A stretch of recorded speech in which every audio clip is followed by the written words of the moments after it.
El capítulo que hemos leído hoy presenta el Evangelio en toda su amplitud. Como sabéis, hemos venido considerando domingos atrás diferentes aspectos del siervo, las canciones del siervo, y en cada una de ellas se realzaba alguna faceta del siervo, especialmente sus sufrimientos, como se vio en el domingo pasado. Hoy tenemos una presentación completa del Evangelio. Y esto es harto importante porque esta presentación ocurrió 700 años antes de que se materializara. Es una profecía profunda en el tiempo y profunda en el contenido. Y otra de las evidencias importantes es que esta presentación, este Evangelio que se presentó hace 700 años, aunque se inauguró 700 años después, ya era efectivo en aquel mismo momento y desde antes incluso por la fe. El mensaje está compuesto de 5 partes que vamos a mirar brevemente. La primera es la invitación. La segunda es ¿a quién se invita? La tercera, ¿quién es el que invita? Cuarto, ¿para qué invita? Y quinto, ¿para cuándo invita? Son los 5 elementos que componen el mensaje de la salvación de todos los tiempos. No es algo nuevo que nosotros estamos predicando hoy. Ya se predicaba, lo predicó Isaías hace 700 años, pero es que antes también, en tiempos incluso de Moisés, se predicó el mismo Evangelio. Vamos a ver estas 5 partes. Primero, la invitación. Que es una invitación está claro. Está claro en el texto y no hace falta mucho esforzarse para verlo. Es una invitación que se hace con claridad, que se hace con insistencia y que se hace con vehemencia, con fuerza, no de una forma pasajera o liviana o desganada, sino con auténtica fuerza. Y además se hace con el uso de metáforas que nos ayudan a entender el propósito que se persigue, es decir, la doctrina, la verdad que se enseña. El verbo venir es fundamental y claro, y se emplea repetidamente en el versículo 1 ya. Venid a las aguas, venid, comprad y comed. Y más adelante se vuelve otra vez a repetir, venid. Otro verbo que se emplea también para nuestra claridad es oír, y se repite una y otra vez en el versículo 3, lo tenemos ahí. Inclinad vuestro oído y venid a mí, oíd una y otra vez. Lo veremos también más tarde. Ambos verbos, venir y oír, son un llamado a la acción. No es algo que no tenga mensaje. Tiene un mensaje vehemente. Una invitación a tomar decisiones propias. Tienes que venir, tienes que levantarte, tienes que oír, tienes que prestar atención. No es algo que puedas permitirte el lujo de dejar pasar. Se trata, pues, de una invitación que requiere de una respuesta personal, de una respuesta auténtica, libre. Venid, oíd atentamente, prestad atención, tomad una decisión. Se trata de una invitación solemne. Esto es importante y volveremos sobre ello después, pero es una de las características del Evangelio. El Evangelio no es una imposición de Dios, es una invitación de Dios. ¿A quién se dirige la invitación? Lo hemos leído en las primeras palabras del capítulo. A todos los sedientos, a todos los necesitados. sin exclusión alguna. La palabra todos incluye a todos. No hay nadie a quien se excluya. No busca quién es mejor, quién es peor, quién es más guapo, quién es más feo, quién tiene más dinero, quién tiene menos dinero, quién tiene más influencia, quién tiene menos influencia. No, no hay distinción. Dios no hace acepción de personas. Todos. La invitación también alcanza a los pobres. Dice el texto, aunque no tengáis dinero. Claro, está empleando metáforas que requieren estas aclaraciones, por eso emplea las metáforas. Aunque no tengáis dinero. Sin embargo, esto no significa, como veremos también más adelante, que el alimento que se ofrece carece de valor. No se pide dinero porque no vale para nada, no. Tiene mucho valor, como vamos a ver. Lo que significa es que no se necesita dinero. No se necesita dinero. A todos los sedientos y los que no tenéis dinero. No obstante, y después también volveremos sobre ello, el texto insiste, venid, comprad y comed. Venid, comprad sin dinero y sin precio y sin pagar vino y leche. El alimento hay que comprarlo, pero no hay que pagar. ¿Cómo se compra entonces el alimento? Eso lo veremos un poco más adelante. Así que es una invitación, y la invitación se dirige a los sedientos, a todos, y a los que no tienen dinero, a los pobres. ¿Quién invita? Hasta aquí la persona que invita está sin definir. Pero llegamos al versículo 3 y ahí tenemos que se concreta la persona a quien invita. Inclinad vuestro oído y venid a mí. Es decir, al que habla, al Dios que está presentando el mensaje. Se trata de Dios mismo que habla y reclama que se le oiga atentamente y que se acuda a Él. Pero hay más todavía. Se nos aclara en este versículo que el alimento que se ofrece, el alimento de que se habla, no es un alimento material que venga a satisfacer necesidades físicas, sino que es comida para el alma. Inclinad vuestro oído y venid a mí, oíd y vivirá vuestra alma. Vivirá vuestra alma. No estamos hablando del cuerpo, estamos hablando de la vida, estamos hablando del alma. No es una comida que se reciba por la boca y que pase a los órganos a través de las diferentes funciones del cuerpo, sino que es una comida que se recibe por el oído y que pasa al alma, al centro neurálgico del ser. Fijaos, es la misma invitación que hizo Jesucristo el día de la fiesta. En Juan 7 lo tenemos escrito. Si alguno tiene sed, venga a mí y beba. El que cree en mí, dice la Escritura, de su interior correrán ríos de agua viva. Es el mismo mensaje. El mismo mensaje que proclamó Isaías es el que estaba proclamando Cristo. Y Isaías lo proclamaba anunciando justamente este mensaje en la boca de Cristo. Y como también anunció el mismo Señor en el Sermón del Monte, bienaventurados los que tienen hambre y sed de pan, de vino, de leche, pan, hambre y sed de justicia.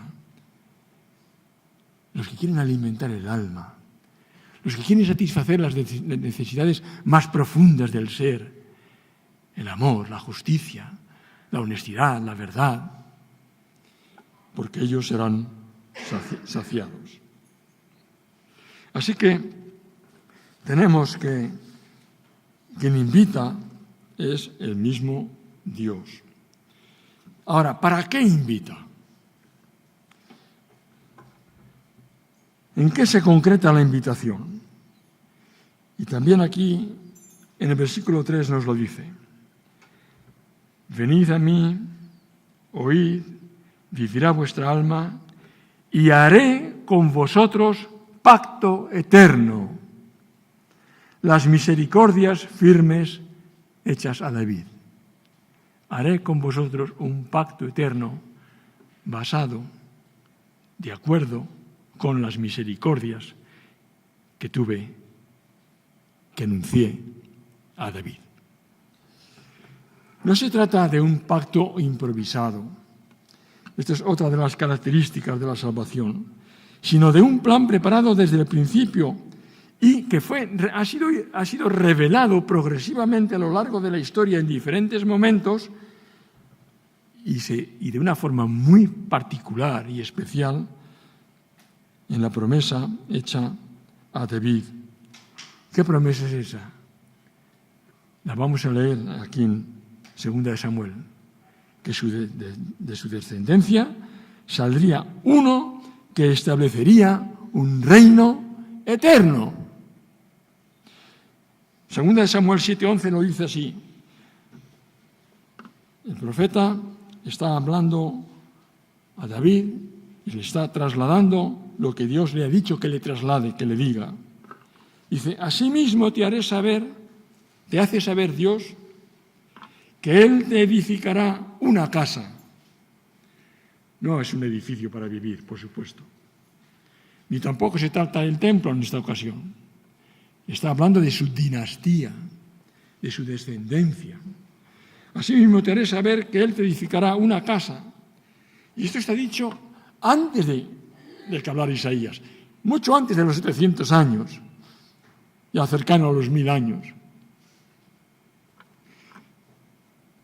Asimismo te hace saber que Él te edificará una casa, una dinastía, y cuando tus días se hayan cumplido y duermas con tus padres, que ya estás en el sepulcro, yo levantaré después de ti a uno de tu linaje, el cual saldrá de tus entrañas, de tu descendencia, y afirmaré su reino. Él edificará una casa, una dinastía, para mi nombre, y yo afirmaré para siempre el trono de su reino. Tu casa y tu reino permanecerán siempre delante de tu rostro, y tu trono, el que representas, la dinastía que representas, será estable eternamente. Sería interesantísimo estudiar esto y ver muchos más textos que hay sobre el particular, porque es una de las promesas más grandes y de las profecías más grandes que podemos tener en la Biblia. A David representa al Rey de Dios. El Rey que Dios pone para el mundo está representado en David. Y en su descendencia. ¿Por qué en David? Porque de su descendencia iba a salir el Cristo. Un asunto importante, es un argumento muy importante para los que todavía tenéis alguna duda en cuanto a la persona del Señor Jesús. A veces nos cuesta trabajo creer. Sin embargo, el mensaje del Evangelio no es un mensaje que nació hace 2000 años, que fue improvisado. Es un mensaje que Dios ya ha preparado desde el principio de todos los tiempos, antes de los tiempos. Fijaos, Dios ha prometido un Salvador desde el mismo día en que entró el pecado en el mundo. Pero es a partir, y se ha ido revelando progresivamente, pero es a partir de esa profecía de Natán a David que empezamos a ver cómo los profetas y los salmistas orientan la esperanza de Israel, el futuro de Israel, el futuro de gloria de Israel, el pueblo de Dios. Estamos aquí hablando de Israel como el pueblo de Dios, lo orienta orienta su esperanza hacia el futuro. Esto es algo que hemos visto en todos los estudios que hemos venido teniendo en meses pasados, en Nehemías y en otros libros, también en Isaías.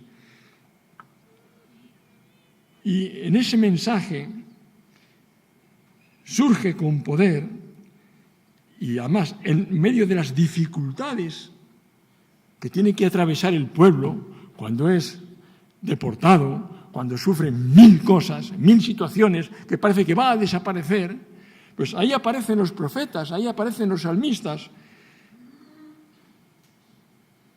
En estas crisis, ¿y hablan de quién? De la figura del Mesías, de la figura del rey ideal, de la figura del siervo, como hemos visto en Isaías. Y más, habla del ungido, habla del renuevo, habla de la piedra angular, habla del admirable, habla del príncipe de la paz, habla del deseado, habla del Emanuel. Todos estos nombres de Dios, de Cristo, están ahí, en los salmos, en los profetas, cientos de años antes de que Cristo naciera. Y es el mensaje que Dios viene dando a lo largo del tiempo. Y ahora nos encontramos con que todo este mensaje, el cumplimiento de todo ello, encontramos que el Nuevo Testamento lo reclama en la persona de Jesucristo. Jesucristo es el Mesías, el Rey ideal, es el siervo, es el ungido, es el renuevo, es el Emanuel, es la piedra angular, es el admirable, es el príncipe de la paz, es el deseado, es el Padre eterno, el Rey, como se menciona también en el Antiguo Testamento, el príncipe de paz, el Salvador. Y el mismo Señor lo reclama. ¿Os acordáis de ese pasaje de Mateo cuando el Señor va y entra en la sinagoga al principio de su ministerio y lee el profeta Isaías y dice: el Espíritu del Señor está sobre mí, por cuanto me ha ungido para dar nuevas a los pobres, me ha enviado a sanar a los quebrantados de corazón, a pregonar libertad a los cautivos y vista a los ciegos, a poner en libertad a los oprimidos y a predicar el año agradable del Señor. Está repitiendo Isaías. Y al final, cuando se va a sentar, dice a todos los presentes: hoy se ha cumplido esta escritura delante de vosotros. Tremendo, tremendo. No es un mensaje cualquiera, no es un mensaje de la salvación improvisado, es el mensaje de Dios de todos los tiempos, desde el principio, desde que el hombre pecó. Y aún Dios lo tenía preparado desde la eternidad, porque Él sabía que el hombre iba a pecar. Pero tenía preparado un plan, a un siervo, a un príncipe de paz, a un rey, a un Mesías. Él mismo hecho hombre en la persona de Jesucristo. Este pacto eterno al que Dios invita tiene un contenido y tiene un fundamento. El contenido lo encontramos, curiosamente, también en el Antiguo Testamento, en Jeremías, en el capítulo 31, versículo 33, y en otros lugares, también en Ezequiel. Y dice así: este es el pacto que haré con ellos, los que vengan a mí. Pondré mi ley en su mente y la escribiré en su corazón. va a ser distinto. Pondré mi ley en su mente, la escribiré en su corazón, yo seré su Dios y ellos serán mi pueblo. Y no enseñará más ninguno a su prójimo, ni ninguno a su hermano, diciendo, conoce al Señor, conoce a Jehová, porque todos me conocerán. Nos podemos enseñar los unos a los otros, pero cada uno conocemos a nuestro Señor. Y a eso nadie nos tiene que enseñar. Todos me conocerán, desde el más pequeño de ellos hasta el más grande, dice Jehová, porque perdonaré la maldad de ellos y no me acordaré más de su pecado. Ese es el nuevo pacto que Dios hace con el hombre. Un pacto diferente del primer pacto. El primer pacto se estableció para que aprendiéramos que somos pecadores. El segundo pacto viene para solucionar el problema.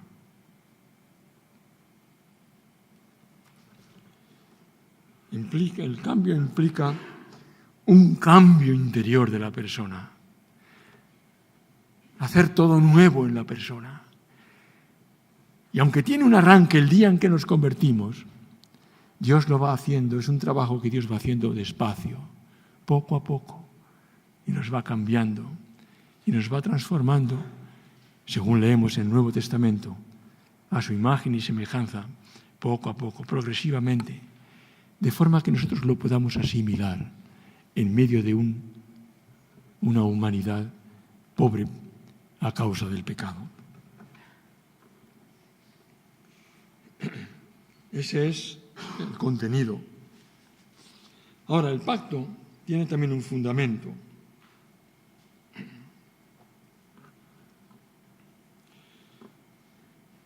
Este fundamento se estudia de una forma bien exhaustiva en el libro de Hebreos. Y ahí leemos en el capítulo 9, versículo 15, dice, por eso, Cristo es mediador de un nuevo pacto. El Nuevo Testamento es el cumplimiento del Antiguo. Por eso Cristo es mediador de un nuevo pacto. ¿Para qué? Interviniendo muerte para la remisión de los pecados cometidos bajo el primer pacto, los llamados, es decir, los sedientos, los que no tienen dinero, reciban la promesa de la herencia eterna, pues donde hay testamento es necesario que conste la muerte del testador, porque el testamento con la muerte se confirma, pues no es válido entre tanto que el testador vive. Un nuevo pacto, un nuevo testamento. ¿Herencia de quién? De nuestro Señor, que lo firmó con su muerte. Hebreos, una vez desarrollado este tema ampliamente, terminan con una bendición que dice que el Dios de paz, que resucitó de los muertos a nuestro Señor Jesucristo, el gran pastor de las ovejas, por la sangre del pacto eterno, os haga aptos en toda buena obra, para que hagáis su voluntad, haciendo Él en vosotros lo que es agradable delante de Él por Jesucristo, al cual sea la gloria por los siglos de los siglos. Amén.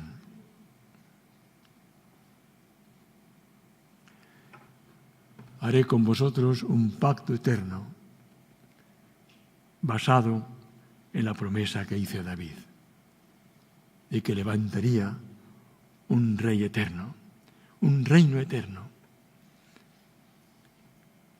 Qué mensaje tan tremendo. Nos queda por ver qué requiere la firma del pacto.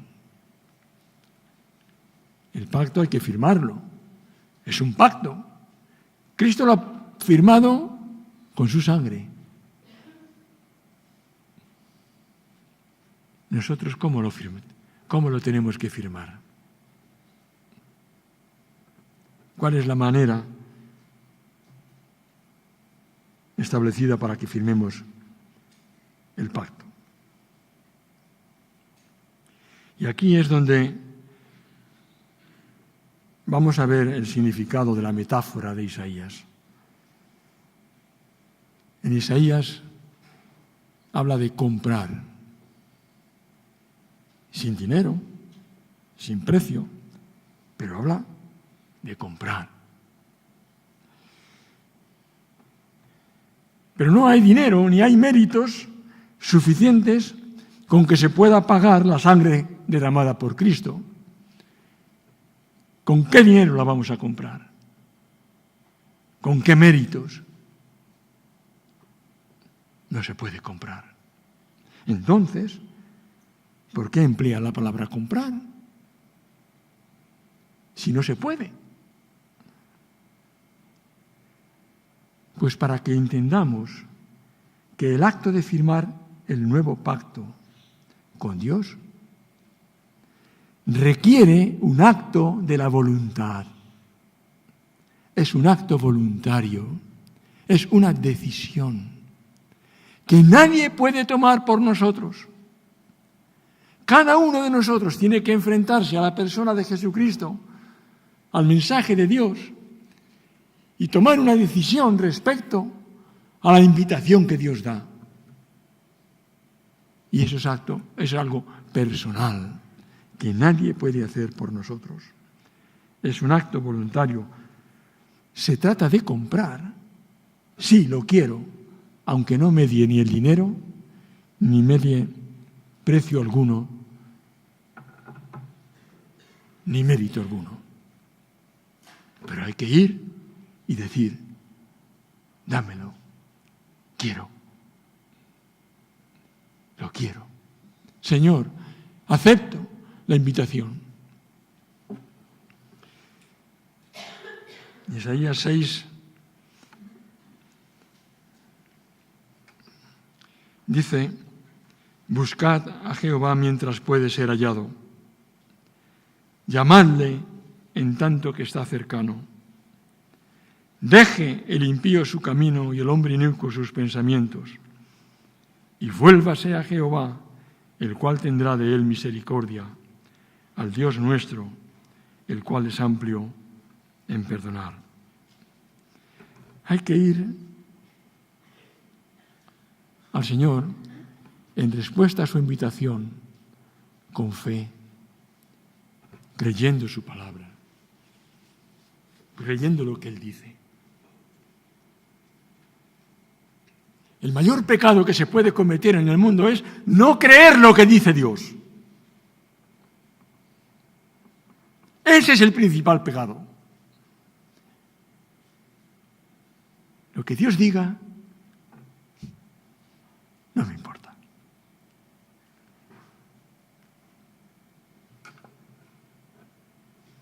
Por eso lo que requiere que hay que comprar, porque comprar requiere creer en la oferta, creer en la invitación, creer en el que invita, creer lo que dice el que invita.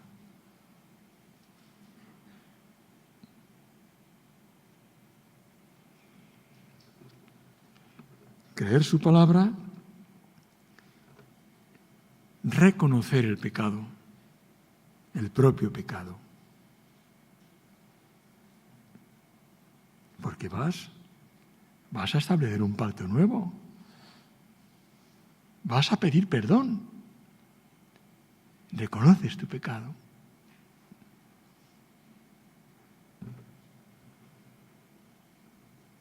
Y como un pecador arrepentido, aquí dice la palabra que deje el impío su camino y el hombre inicuo sus pensamientos. Es decir, cuando vamos en fe al Señor, aceptando su invitación, reconociendo nuestro pecado, también vamos con un deseo. Señor, dejo mi pecado, pero dejo mi camino. Abandono mi camino de pecado. Lo quiero abandonar. Lo quiero dejar, porque lo que me pesa es justamente mi camino. ¿Os acordáis del progreso del peregrino? Que iba con su mochila, que estaba ansioso de dejar la mochila. El pecador arrepentido es aquel que le pesa su pecado. No quiere esa vida. Anhela otra. Anhela el nuevo pacto.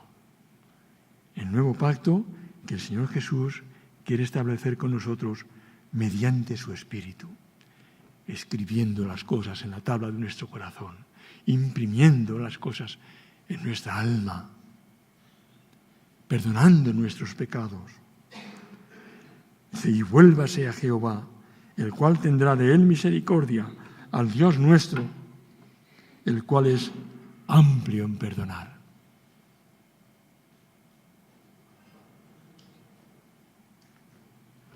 Es un mensaje tremendo.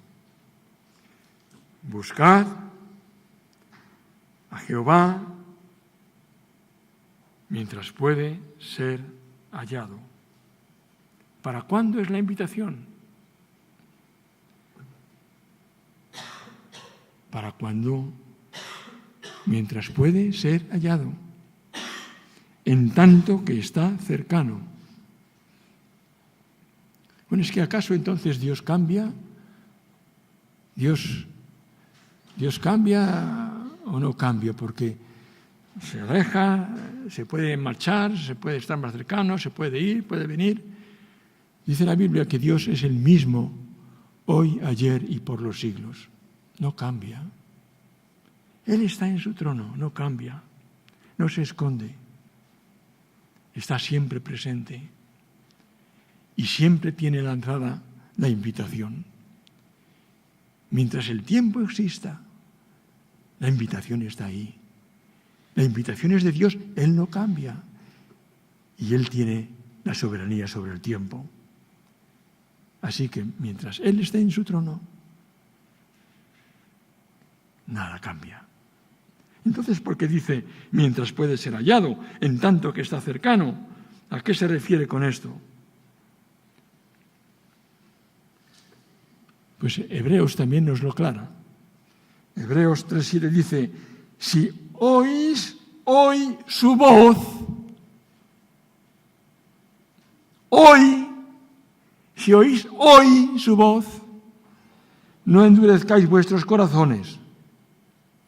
Antes bien, exhortaos los unos a los otros cada día, entre tanto que se dice hoy, para que ninguno de vosotros se endurezca por el engaño del pecado.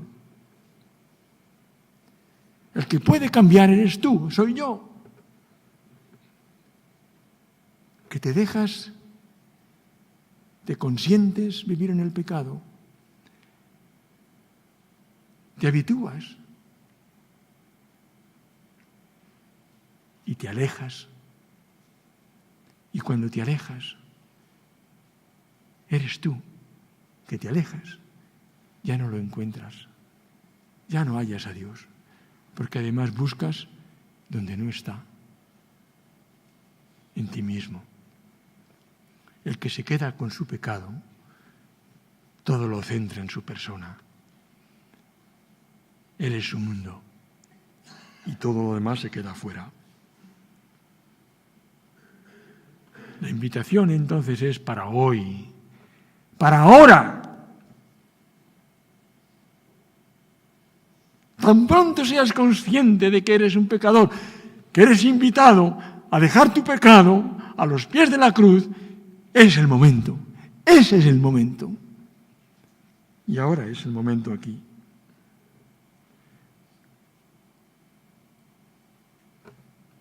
Se trata de saber si alguno de los que están aquí todavía no han tomado este paso, si lo queréis dejar pasar o no lo dejáis pasar, ¿no?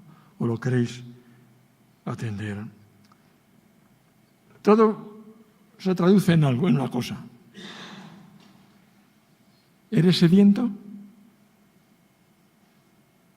¿Eres un sediento?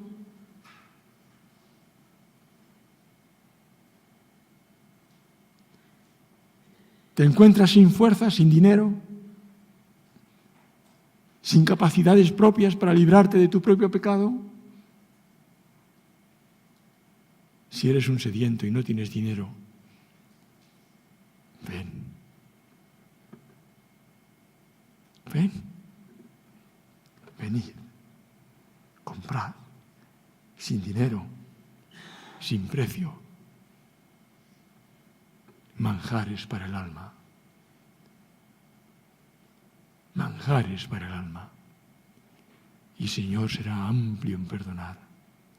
Y nunca más se acordará de tus pecados. Pues yo os invito, si hay aquí alguno esta mañana que todavía no ha aceptado al Señor, que no ha dado el paso, que no ha ido, que no ha respondido a la invitación, yo le animo a que lo haga ahora mismo, ahí sentado donde está en su silla, que no deje pasar más tiempo,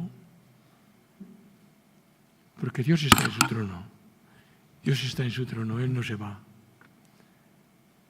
Pero tú puedes ser engañado por el diablo. Que el Señor te ayude.